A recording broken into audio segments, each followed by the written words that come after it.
terkait dengan kegiatan coaching dalam supervisi akademik. Tujuannya adalah untuk meningkatkan kompetensi guru sehingga dalam proses pembelajaran nanti akan lebih maksimal, dan jika ada kendala atau menemui hambatan itu akan dicari solusinya itu, sehingga tujuan pembelajarannya akan berhasil. Nanti ada juga, yang pertama yaitu pra-observasi yang kita lakukan hari ini. Kemudian observasi itu sendiri nanti saya akan mendampingi Fitri dalam pembelajaran kelas. Dan yang ketiga yaitu pasca observasi. Ya, ini kita bersama dengan PP. Hari ini ada beberapa hal yang akan saya tanyakan kepada Fitri. Kira-kira tujuan dari pembelajaran yang akan Fitri lakukan seperti apa? Jadi untuk pembelajaran ini nanti saya di kelas 8 itu sudah masuk di bab 2. Untuk tujuan pembelajarannya jadi peserta didik ini nanti mampu menunjukkan sikap syukur atas terjaganya negara kesatuan Republik Indonesia sebagai bentuk anugerah Tuhan Yang Maha Esa. Maka dilihat dari tujuan ini, targetnya nanti anak-anak memiliki rasa syukur dari terbentuknya negara Indonesia yang mungkin dari sejarah dulu itu negara serikat, sekarang kan menjadi negara kesatuan. Jadi sejauh mana rasa syukur dari anak-anak? Area pengembangan apa yang akan jadi untuk area pengembangannya anak-anak nanti mulai dari awal saya mungkin akan membahas terkait sejarah negara Indonesia, mulai dari terbentuknya negara Indonesia yang negara serikat, terus menjadi negara kesatuan itu sejarahnya bagaimana. Terus untuk area pengembangan yang lebih maksimal itu nanti di akhir adalah anak-anak mampu memiliki perilaku rasa syukur, tetapi lingkupnya lebih ke lingkup sekolah dan di lingkungan seperti itu. Satunya itu diharapkan anak-anak memiliki perilaku yang mencerminkan rasa syukur atas terjaganya negara Indonesia. Mungkin dari segi pengetahuan, keterampilan atau sikap bisa dibahas sedikit yang akan dikembangkan. Jadi untuk pengetahuannya lebih ke pengetahuan secara akademiknya itu terkait sejarah, terkait siapa saja tokoh yang berperan di dalamnya, terkait bagaimana alurnya Indonesia itu dari negara yang bentuknya itu adalah negara-negara bagian seperti itu, ternyata kok sekarang jadi negara kesatuan. Nah, anak-anak nanti akan mencari tahu apa saja alasannya di dalamnya dan mengapa negara kita tidak cocok menjadi negara serikat, kenapa kita menjadi negara kesatuan. Anak-anak nanti akan mencari hal itu dalam bentuk pengetahuan. Untuk keterampilannya nanti saya akan membagi kelompok kecil-kecil seperti itu. Jadi kelompok kecil ini nanti akan mencari tahu hal apa yang membuat negara Indonesia itu tidak cocok yang semua negara serikat dan cocok lebih ke negara kesatuan. Berarti dari pengetahuan nanti seperti studi literasi itu mencari informasi. Ya. Kemudian dari segi keterampilan dibuat kelompok-kelompok untuk berdiskusi mencari penyebab mengapa negara Indonesia itu tidak cocok dalam bentuk serikat atau negara bagian. Alat yang digunakan untuk mengukur pengetahuan dan keterampilan itu sendiri. Jadi secara online menggunakan aplikasi Mentimeter seperti itu, guys. Jadi ditampilkan anak-anak bisa menjawab menggunakan HP. Nanti akan muncul jawaban anak-anak. Ada beberapa anak yang mungkin tidak membawa atau kendala. Nanti saya sudah menyiapkan kertas kecil-kecil ya untuk tetap dijawab, tetapi menggunakan kertas seperti itu. Untuk keterampilannya anak-anak nanti saya bagi kelompok kecil-kecil. Nanti di dalamnya akan saya berikan fasilitas mungkin kertas, pensil dan lain sebagainya, pulpen. Nanti anak-anak mengembangkan. Jadi faktor penyebab Indonesia itu berubah dari negara serikat ke negara kesatuan itu apa saja. Kemudian strategi apa atau model pembelajaran apa yang digunakan untuk strategi pembelajarannya saya pakai di sini adalah diskusi dan tanya jawab. Jadi kami tidak terlalu fokus seperti itu, tidak, kita santai saja. Untuk pembelajarannya adalah di sini. Jadi modelnya, iya modelnya kontekstual di sini dan lebih. Konteks ini ya.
menjawab soal yang sudah Bu Fitri berikan. Yang tidak bawa HP maju ke depan. Ini yang tidak bawa HP maju ke depan sini. Adalah ini sudah ada jawaban Mas Ocha? Tidak, karena akan berpotensi terjadi disintegrasi bangsa. Ya. Selanjutnya, ini sebelum menjawab pasti itu aja belum selesai ini Bu Fitri. Dalam kurung nomor absen itu aja nomor absen. Bukan ada Bu. Tuh, aku jadi yang tidak bawa HP ditulis di lembar kertas, terus maju ke depan bawa ke Bu Fitri sini. Nanti Bu Fitri tanyakan. Untuk yang kita serikat ini tadi tidak disetujui oleh beberapa tokoh di dalamnya, ada tidak? Ada berapa tokoh yang berpendapat terkait negara kita harus berbentuk negara republik? Ada? 5. Namanya Api. Oke. Dari sana.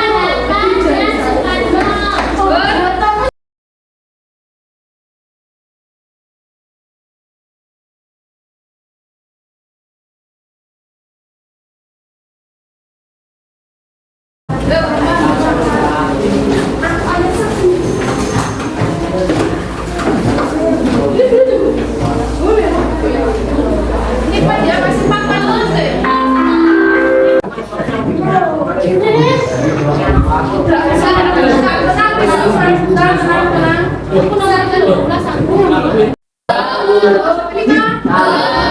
Koreksi.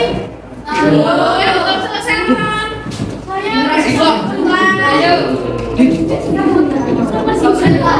Tadi itu hampir sama dengan pemerintahan pada saat itu, tapi hilang. Sekarang tidak ada. Di halaman ini kan berapa sasa? 20 ada.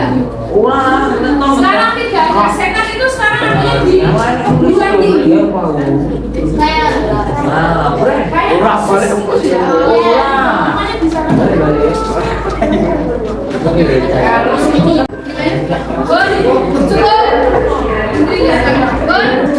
dan tugas Bu Fitri adalah menulis ini buku tulisnya masing-masing. Oh ya, itu saja. Terima kasih dari Bu Fitri.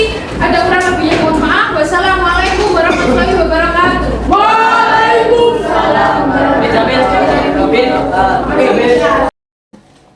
Assalamualaikum warahmatullahi wabarakatuh. Waalaikumsalam. Selamat pagi Pak Agung selaku pengajar praktik dan Bu Fitri selaku rekan guru yang diobservasi dalam hal ini sebagai kunci, dan saya sendiri Novika Prima Budi Nursinta yang melakukan kegiatan coaching terhadap rekan guru. Pada hari ini tahap yang akan kita lakukan adalah pasca observasi. Setelah saya yang pertama kemarin melakukan kegiatan pra-observasi bersama dengan Bu Fitri, kemudian observasi di kelas mengenai pembelajaran dalam mata pelajaran PPKN, dan pada hari ini kita akan melakukan kegiatan pasca observasi. Mohon izin Ya, silakan. Pak Agung. Selamat siang Bu Fitri, bagaimana kabarnya? Alhamdulillah. Masih semangat Bu? Alhamdulillah masih semangat. Ini hari ini kita lanjutkan kegiatan kita yang kemarin Ibu, yaitu pasca observasi. Saya boleh bertanya kepada Bu Fitri terkait yang sudah kita lakukan kemarin, yang pengembangan yang hendak dicapai oleh panjenengan dalam kegiatan pembelajaran kemarin. Ya, jadi kegiatan pengembangan jadi kemarin yang ingin saya capai untuk anak-anak itu adalah peserta didik mampu menunjukkan sikap syukur terhadap negara kesatuan Republik Indonesia melalui pengetahuan mereka tentang apa itu pengertian dari negara kesatuan. Dan setelah pembelajaran Setelah adanya pembelajaran itu, nanti anak-anak kan selain mengetahui pengertiannya, anak akan mempraktekkan di kehidupan nyata terkait perilaku positif dalam terjaganya dalam memberikan sikap dampak positifnya kepada masyarakat melalui perilaku-perilaku di kehidupan sehari-hari. dari apa yang sudah dilakukan pembelajaran di kelas, Bu Fitri menemukan suatu kendala atau seperti hambatan gitu Bu? menemukan gitu. Jadi selama pembelajaran itu mungkin saya sendiri kurang memanage waktu, jadi sehingga seharusnya di dalamnya itu ada kelompok terbentuk, tapi karena mungkin materi yang saya sampaikan cukup banyak, jadi itu tidak bisa tersampaikan. Itu yang pertama. Untuk yang kedua, mungkin ada beberapa metode pembelajaran yang tidak bisa diterima di semua anak, karena mungkin anak-anak itu sendiri kan memiliki caranya belajar sendiri-sendiri. Jadi saya kekurangannya di situ antara manajemen waktu dan metode pembelajaran. Jadi yang pertama tadi adalah alokasi waktu Iya. yang tidak mencukupi sehingga untuk berkelompok sesuai dengan yang direncanakan pada Iya. RTP tidak bisa terlaksana dengan baik. Yang kedua, metode pembelajaran tidak bisa diikuti oleh semua. Jadi kalau keberhasilan atau apa yang merasa Bu Fitri merasa puas, sudah berhasil, sudah sesuai dengan rencana. Iya. Untuk keberhasilannya ternyata anak-anak di materi saya sebagian besar, jadi mungkin 80% itu semuanya aktif berani untuk maju ke depan, berani bertanya, yang semula saya pikir anak-anak ini sedikit ada vakum begitu ya, ternyata dari materi yang saya berikan anak-anak bisa memahami. Yang kedua, keberhasilan yang saya dapatkan ternyata anak-anak itu bisa menjelaskan dari materi saya itu implementasinya di masyarakat itu apa, dampak positifnya apa, mereka sudah paham. Jadi dari situ saya sedikit Merasa ya, puas sesuai dengan yang direncanakan. Ini yang pertama, siswa sangat aktif. Iya. Saya juga melihat yang anak yang duduk di belakang itu juga ikut maju. Kemudian yang nomor dua, menjelaskan implementasinya dalam kehidupan sehari-hari mereka sudah bisa. Tadi kita kembali ke hambatan dan kendala tadi. Kira-kira bisa tidak suatu ketika nanti di pembelajaran berikutnya Bu Fitri melakukan apa agar alokasi waktunya ini tidak terkendala? Kemudian yang kedua, metode pembelajarannya juga bisa diterima oleh semua siswa. Insya Allah bisa. Jadi dari sini saya bisa memahami untuk alokasi waktu itu mulai dari awal seperti pembukaan, terus mungkin ada kuis, terus ada lagi pembahasan, penutup itu harus dibagi bukan rata ya. Memang harus ada pembagian waktunya sehingga iya betul. Jadi untuk berkelompok itu biar bisa masuk seperti itu. Untuk yang kedua dari metode pembelajaran itu nanti saya berniat untuk membuat apa itu namanya mungkin RTP yang dibuang ya, yang berdiferensiasi. Jadi anak-anak itu kan sangat beragam sekali, mulai dari metodenya, mulai dari pengetahuannya. Jadi tidak semua anak-anak itu paham tentang metode saya. Jadi nanti saya mungkin akan membuat RTP yang berbeda-beda metode untuk bisa mencakup semua kebutuhan dari anak-anak. Seperti itu. Saya sudah bisa menangkap rencananya ke depan Fitri, yaitu menyinggung tentang RTP berdiferensiasi. Nah ini sebetulnya saya juga mengamati dalam RTP dan juga pembelajaran di kelas. Saya boleh Ibu menyinggung sedikit, itu saya belum menemukan tentang pembelajaran berdiferensiasi. Jadi kita sudah menemukan sesuatu hal yang sama ini. Nah untuk pembelajaran berdiferensiasi sendiri menurut pemahaman Bu Fitri seperti apa? Apakah itu bisa mewadahi kebutuhan siswa, bisa memberikan pelayanan yang baik kepada siswa atau bagaimana? Iya, untuk metode ini itu sebenarnya bukan tentang materinya itu sedang terus mudah ataupun sulit itu tidak begitu. Jadi seperti anak-anak yang memiliki kemampuannya memahami materi itu bisanya secara video, visual. Ada yang mungkin lebih senang saya ceramah di depan, atau mungkin bisanya saya praktek di luar. Jadi itu yang akan membedakan dari RPP berdiferensiasi tadi. Jadi ada yang belajarannya audiovisual, ada yang kinestetik, ada yang auditori, ada yang visual saja. Itu sudah rencana yang bagus begitu. Berarti kita lanjut ke ini ya, sudah ke rencana pengembangan diri Fitri. Salah satunya adalah mengembangkan diri dengan pembelajaran yang berdiferensiasi.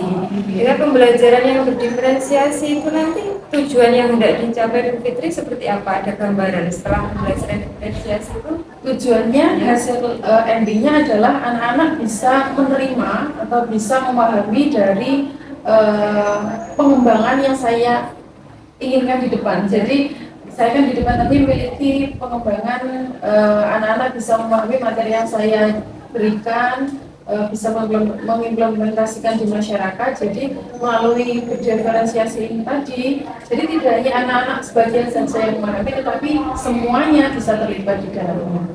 Jadi lulus mahasiswa difasilitasi seperti itu dan bisa mencapai tujuan pembelajaran yang diinginkan. Istilahnya untuk ukuran keberhasilannya mungkin saya nanti juga akan memberikan pertanyaan atau mungkin formatif seperti itu kepada anak-anak, jadi bisa mengukur untuk kira-kira pemahamannya sudah seberapa dan apa yang mendukung Bu Fitri untuk mencapai keberhasilan pembelajaran diferensiasi tersebut. Yang mendukung yang paling utama itu adalah yang jelas saya harus belajar. Jadi dari pengembangan dari pengetahuan kompetensi dulu, ya kompetensi guru. Jadi saya memang harus belajar terkait itu. Dan yang kedua pendukungnya mungkin fasilitas dari sekolah itu. Jadi yang pertama dari dalam diri, yang kedua mungkin pendukung dari fasilitas sekolah. Seperti apa fasilitas sekolah? Karena saya PPKN di sini juga membutuhkan fasilitas mungkin LCD, proyektor untuk mewadai yang audio itu tadi, kemudian HP juga digunakan, mungkin alat-alat yang lain seperti apa itu namanya untuk yang kinestetik untuk ditempel di depan, jadi cukup banyak pendukungnya. Kalau dari segi siswa sendiri faktor pendukung yang bisa dimaksimalkan apa? Mungkin kesiapan kesiapan belajarnya. Dibutuhkan waktu berapa lama Bu dengan mencapai pengembangan diri pembelajaran diferensiasi? Mungkin segera dilaksanakan sebelum itu ya, kalau bisa secepatnya sehingga anak-anak tidak terlalu lama untuk menerima materi ini sehingga semuanya bisa terwadahi dengan baik. Tadi satu poin tentang pembelajaran diferensiasi yang akan dikembangkan mungkin dari diri atau potensi diri mungkin dari Fitri sendiri kayak ini dikembangkan. Makanya pengetahuan terus keterampilan saya sebagai pendidik. Jadi mungkin selain berdiferensiasi juga saya sendiri perlu banyak belajar. Pengetahuan wawasan itu kita tentu terus belajar, terus berlatih, sharing-sharing dengan teman. Saya rasa ini ngobrolnya sudah itu refleksi mungkin dari pembelajaran yang kita lakukan mulai dari kemudian observasi, kemudian pasca ini menurut Fitri apa yang kita rasakan manfaatnya untuk diri sendiri dan untuk sekolah kita. Manfaat untuk saya sendiri dari penilaian ini yang tadi hubungan ini saya bisa bukan penilaian tapi coaching. Kita sharing sharing ya. Saya tidak menilai siap. Jadi dari sini saya bisa belajar, sangat belajar sekali ternyata sistematika dalam mengajar itu perlu, mulai dari RPP, mulai dari kesiapan belajar, bahan ajar, pendukung, fasilitas, kesiapan anak, semuanya itu ternyata ada dan harus disiapkan dengan baik. Itu yang pertama. Untuk yang kedua refleksinya, terima kasih sekali Bu Prima. Dari sini saya bisa mengetahui sejauh mana metode saya di kelas itu apakah bisa diterima oleh anak-anak atau tidak. Ternyata di situ Bu Prima juga bisa memberikan masukan kepada saya. Dan kalau saya boleh tahu perasaan Bu Fitri seperti apa? Kan pernah dilakukan ini supervisi sudah lain oleh kepala sekolah atau gurunya. Kalau yang kita lakukan ini adalah coaching. Jadi Bu Fitri meningkatkan potensi sendiri, tapi dengan inisiatif Bu Fitri sendiri. Saya hanya membantu untuk membangun apa yang Bu Fitri miliki. Sebenarnya itu perasaan sebenarnya gimana? Saya sendiri sangat senang. Sebenarnya nervousnya itu ada, itu sudah manusiawi jelas. Tapi di sisi lain saya lebih senang sekali karena di sini bukan tentang penilaian, tapi Bu Prima juga memberikan masukan kepada saya, memberikan evaluasi, refleksi terkait pembelajaran yang sudah saya lakukan, sehingga saya bisa menambah pengetahuan saya pribadi. Semoga dengan coaching ini kita bisa menjadi guru-guru yang baik yang bisa memfasilitasi kebutuhan siswa sehingga tujuan pelajaran tercapai. Terima kasih, sami-sami.